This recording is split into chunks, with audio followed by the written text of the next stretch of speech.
We're having a great time with the Lord, aren't we? Praise God. So let us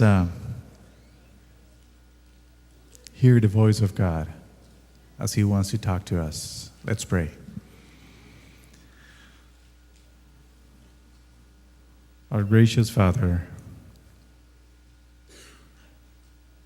it's always good to be in your presence. We've enjoyed our children being connected with you. We've enjoyed the fact that you're working through the little ones.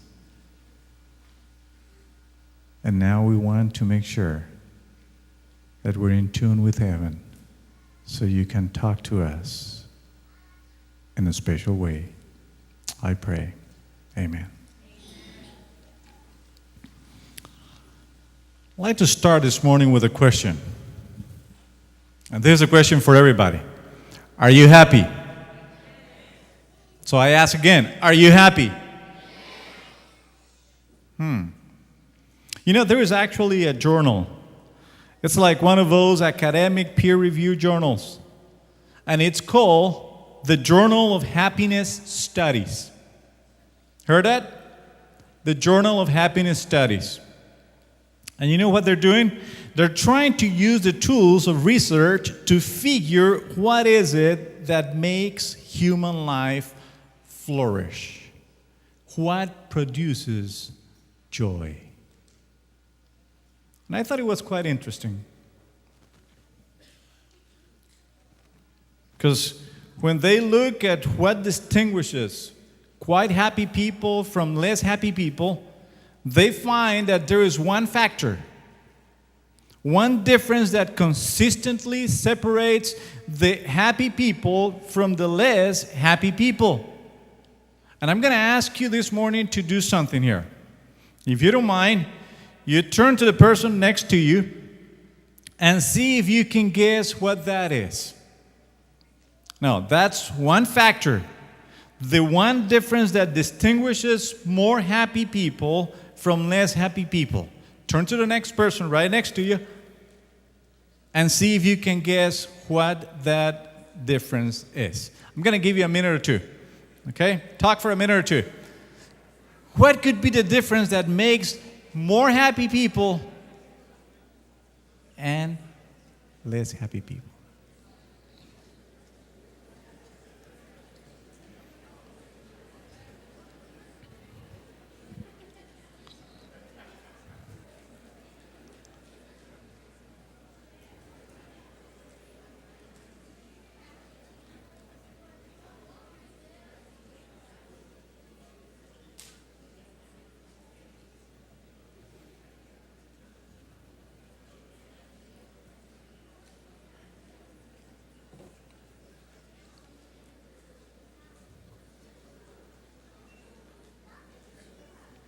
Did you all get it?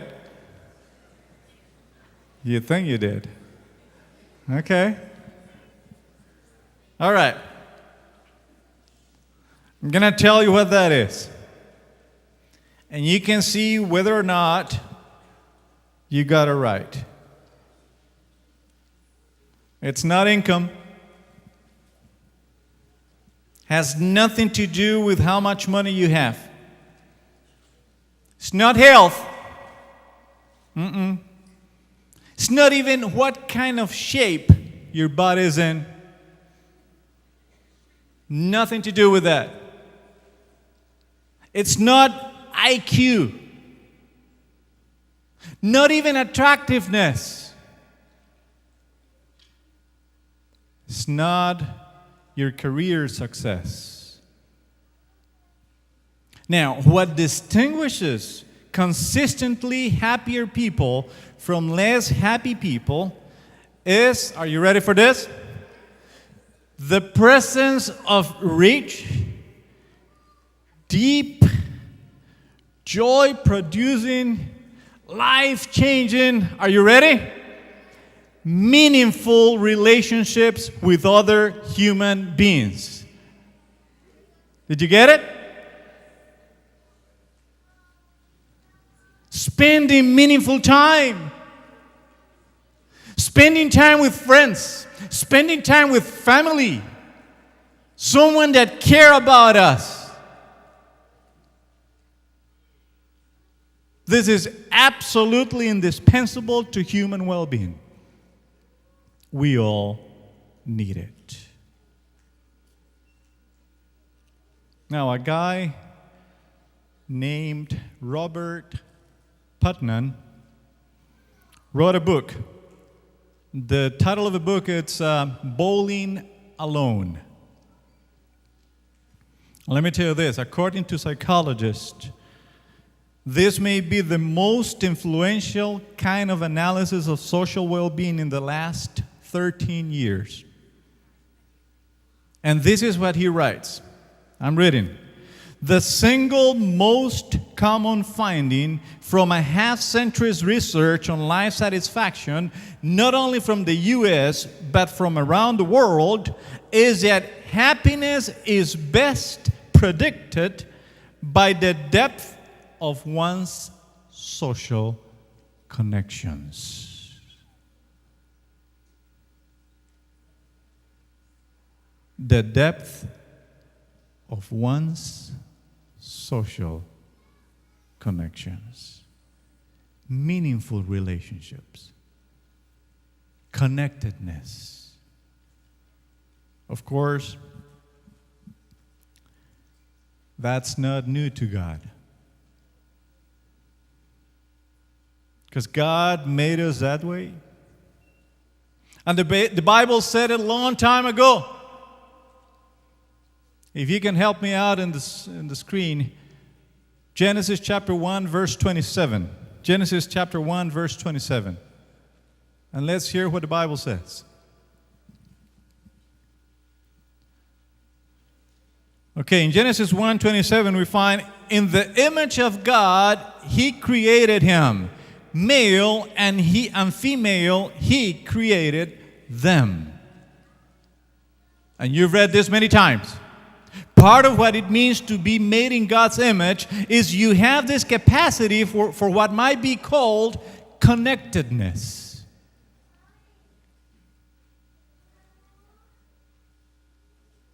Connectedness. Now, connectedness is not the same thing as knowing a bunch of people. It's not the same as having lots of names in your e-files. Connectedness has nothing to do with tons of friends in Facebook.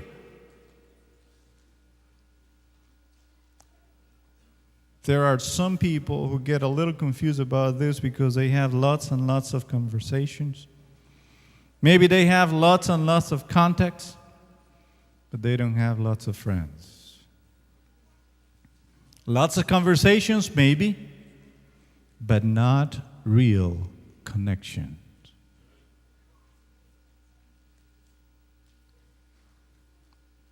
Psychologists found what the Bible had told us a long time ago. Everybody needs to be connected. Because if you're walking down the street and you see people you know and they smile at you, they look in your eyes, they care about you through words, through somebody listening to you, somebody's praying for you. Whether there is an exchange of honest caring, it's like the roots of your soul are being fed. And that's coming into your being and making you strong every step of the way. Being connected. It's important. I'll tell you how central it is. There is a British researcher by the name of Donald Winnicott, and he made a fascinating discovery. And the discovery had to do with children, like the ones we have here today. Listen to this. He found that children who play in close proximity with their mother are more creative in their playing than children who play a long ways away. You probably knew this. Winnicott found that children are naturally inventive. They're curious. They like to take risks.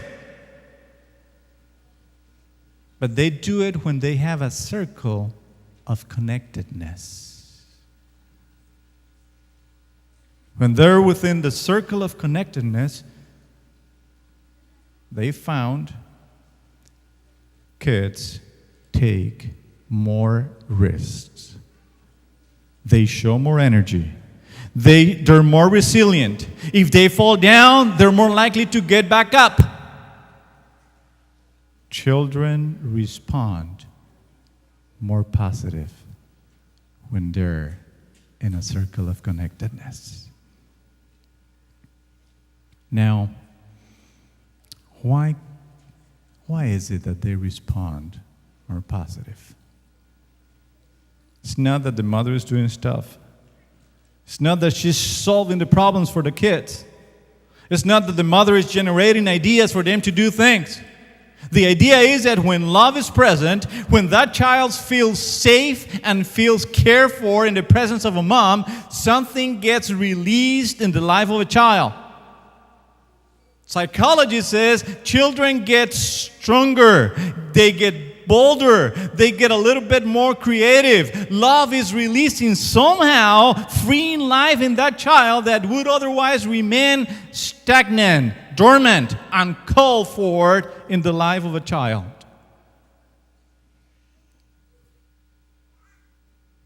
And that's true with adults as well. Because when we're loved, it's not just that we get more of somebody else, but it's like we become more ourselves. What do we say?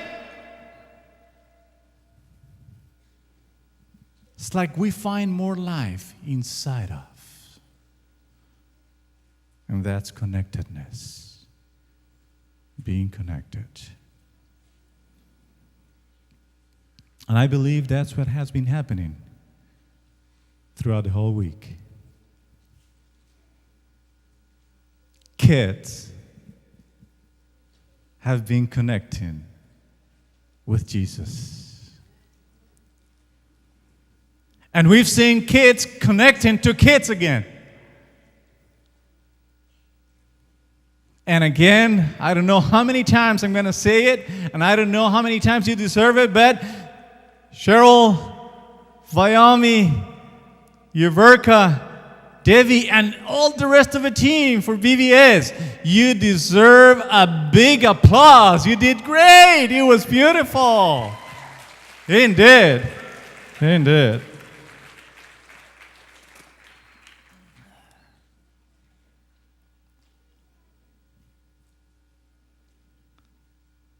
Connectedness. The deal is that living in connectedness creates freedom, creates strength and joy, because God made us that way. That's what God designed in our lives. Of course, we got to take in consideration that the ultimate connection is to be connected with God. And there is no place on earth where that connection can be severe. Because if you're connected with God, then you can be connected with some other people. What do we say?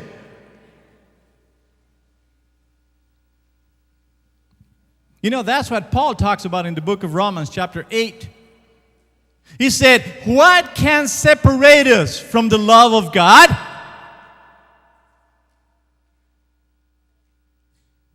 When you're connected with God, it's easier to get connected with somebody else.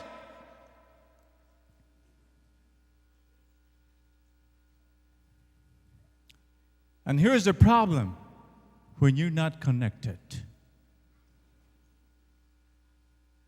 Emotionally, isolated people are more prone to depression, anxiety, loneliness, low self-esteem, substance abuse, sexual addiction problems, eating and sleeping disorders. All of this because you are not being connected. Physically, the destructive aspects of isolation are unbelievable. Even for animals. This is quite striking to me. And I read it on Winnicott's book. Animals who are isolated experience more extensive arterial sclerosis than animals that are not isolated. And it says the arteries start to harden. And people who are socially disconnected are between 2 to 5 times more likely to die from all causes than those who have close relationship with others. See the difference? Listen to this. It's strong. People who have bad habits like cigarette smoking, overeating, elevated blood pressure, physical inactivity. People with bad health habits but that are connected with others live longer than people who have great health but are disconnected or isolated. How about that?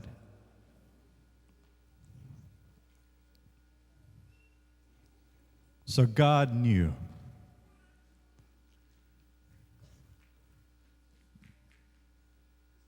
And as a way of building connectedness to the human race, God created the family. And Jesus had a family. Boy, I just learned it. Yes, indeed. God created the family. You know, God created this dynamic right here, and that's why it is so powerful. So let's think about Adam and Eve. They had a son. Can anybody tell me what? Cain. There you go. That was the first son, Cain. But then they had a second son. What's the name? Abel. You got it right. Boy, you know it all. Adam and Eve, Cain and Abel. Does anybody remember how Cain and Abel got along? Let me see. Who wants to help me out here? Yes. You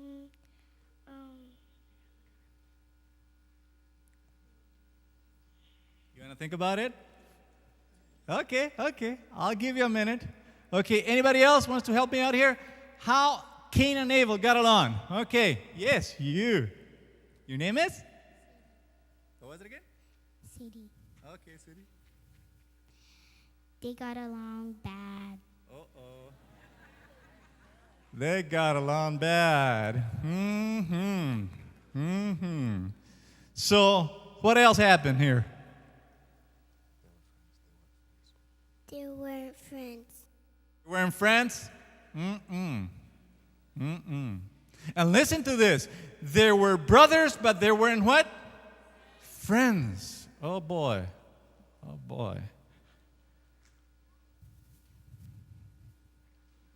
Family.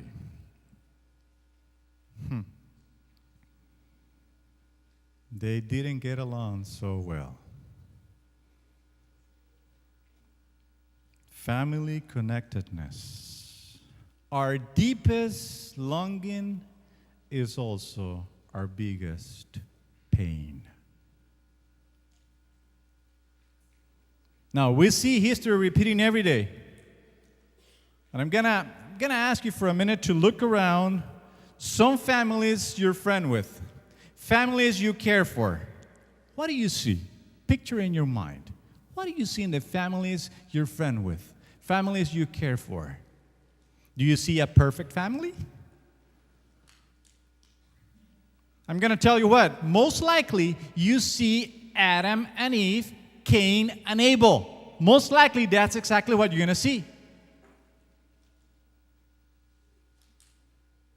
Because by now, you've probably heard about the catastrophic attack in Norway yesterday. Did you hear about it? At least 7 people dead and many more injured in Oslo, where there was a bombing in the government buildings. And 25 miles away from Oslo, in a small island where more than 700 teenagers were gathered for summer camp, a gunman opened fire and killed at least 84 young people.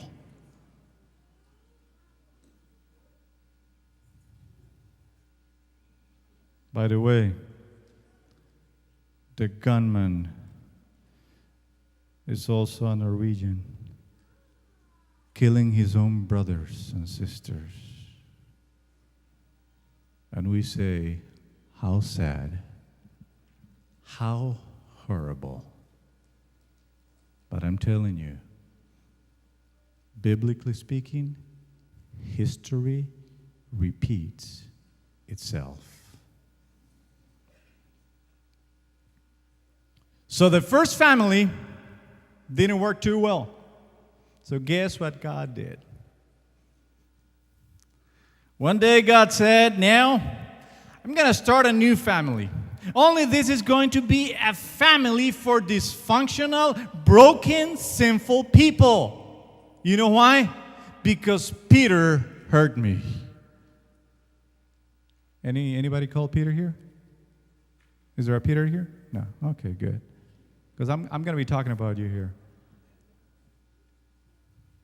Yeah, this will be a family for Peter and Peter's brother. And you know the name of that family? God said, I'm going to create a new family, and this family will be called Church. Church. Because Jesus had a church. Oh, boy. I like that. But there is a little bit of a big problem here. You've probably gone through this yourself. Peter, what are you?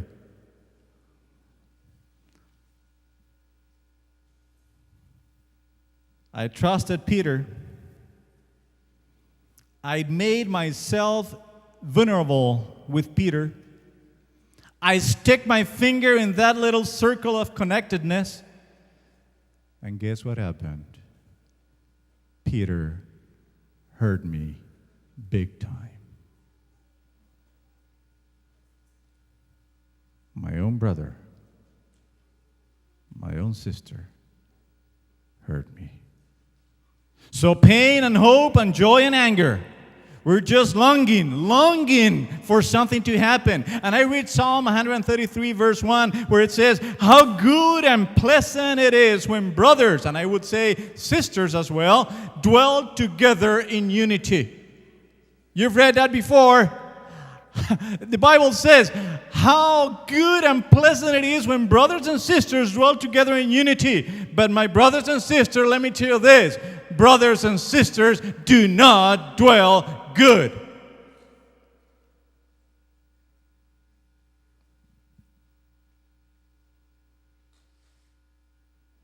Because Peter hurt me.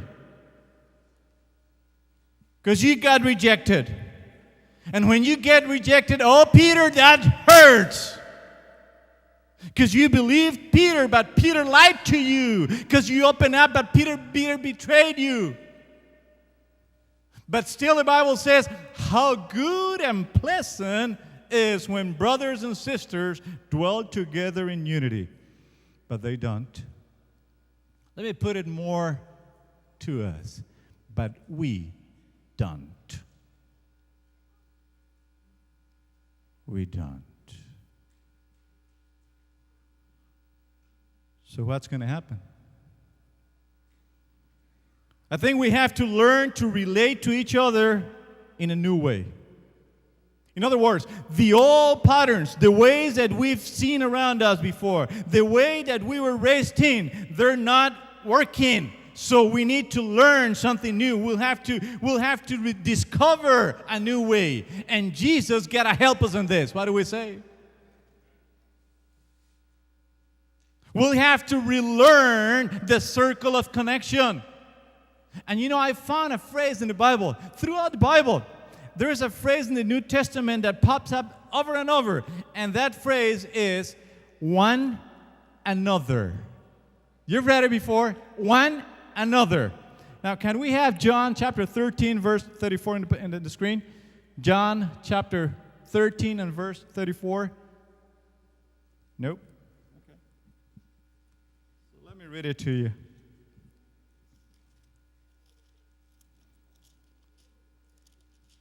And it says, "A new command I give you, love," what was it? "One another. As I have loved you, so you must love one another." What do you think about this? What do you think about this? How do you like this? Now, according to the Bible, that's the new circle of connectedness. Jesus says, prefer one another, honor one another, welcome one another, don't envy one another, build up one another. Now, the beauty of these one another's is that we can do them all, not just within our circle, but we can go to the restaurant, we can go to work, we can go to school, we can go anywhere we want to, and we can reach out to some other people and invite them to come and be part of a circle of connectedness.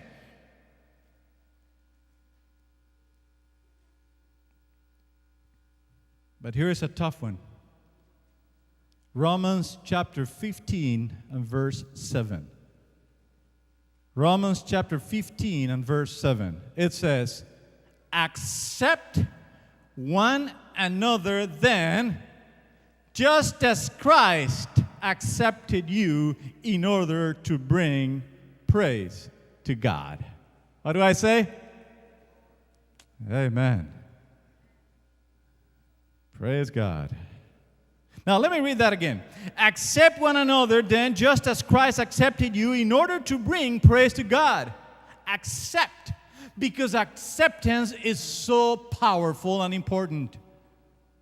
Then, if there is any confusion here about what does it mean, accept one another just as Christ accepted you, I'm going to ask you, how did Jesus accept me? I'll probably answer that myself.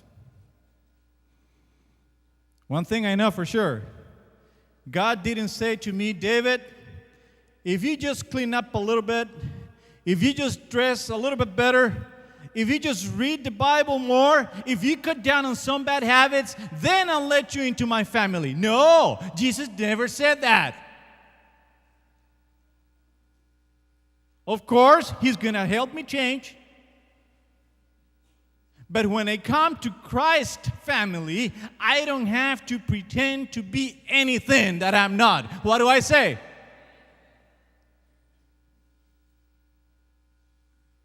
I don't have to pretend to be any better, any stronger or smarter Christian than I am to be in Christ's circle. It is so powerful. How did Jesus accept you? How did Jesus accept you? The Bible says, just the way, what? Yes. Amen. Just the way you are. Now, nobody's part of Jesus' family because they're smart, because they're pretty, because they're strong or successful. You may live in a world where looking that, it's very important, but not in Jesus' community. And I'm going to tell you a little secret. We're all here sinners, aren't we? Yeah. We're forgiven sinners, recovering sinners, but sinners because that's the only way that fallen human beings can safely be in the circle of connectedness with Jesus. Because if we're just here as sinners, recovering fallen sinners, then who's going to pass judgment on someone else?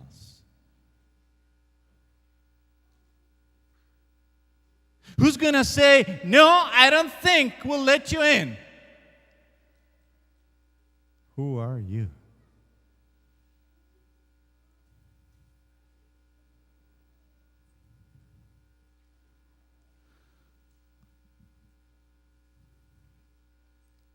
So Jesus had a family, and Jesus had a church. But I found out that church takes a don't give up spirit. I'm going to say this again. Church takes a don't give up spirit because it ain't easy. And I'm saying this as a pastor.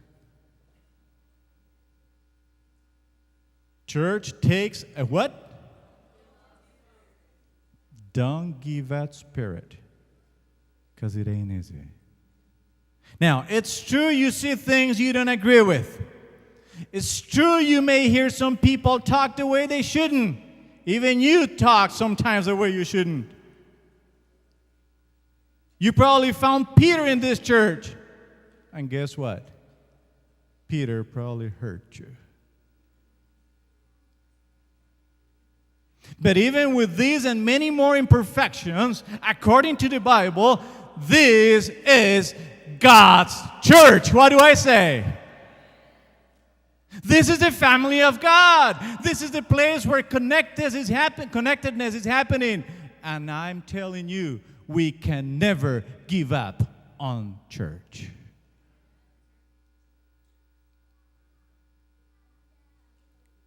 Don't give up. Don't give up. Because every life needs a place for connectedness. And this is the new family of God. With people like you, with people like me. Sometimes we like them all, sometimes we don't. But this is still the family of God. And remember, as a family of God, we have more to offer than what we've offered before. This is the family of God. This is the place where meaningful connections can happen. I believe that every life needs a cheering section. You've gone to a ball game, right? Oh, yeah. Or basketball game, or you put the name on it. Every life needs somebody in the stands. Every life needs a shoulder to lean on once in a while. Every life needs a partner so that he can pray for him or her to lift him up to God. Every life needs a hugger from time to time. Every life needs to hear a voice every once in a while, a voice that could say something like this: your spiritual growth, your obedience to God, your generosity with your resources, your expanding heart of love matters more than you can imagine. Keep going, keep trusting God. Never give up. This is God's church. And I believe God's still in the business of connecting people here in Miami Temple, Seventh-day Adventist Church. And when that starts to happen, then we can say with the psalmist, how good and pleasant it is when brothers and sisters dwell together in unity. Amen.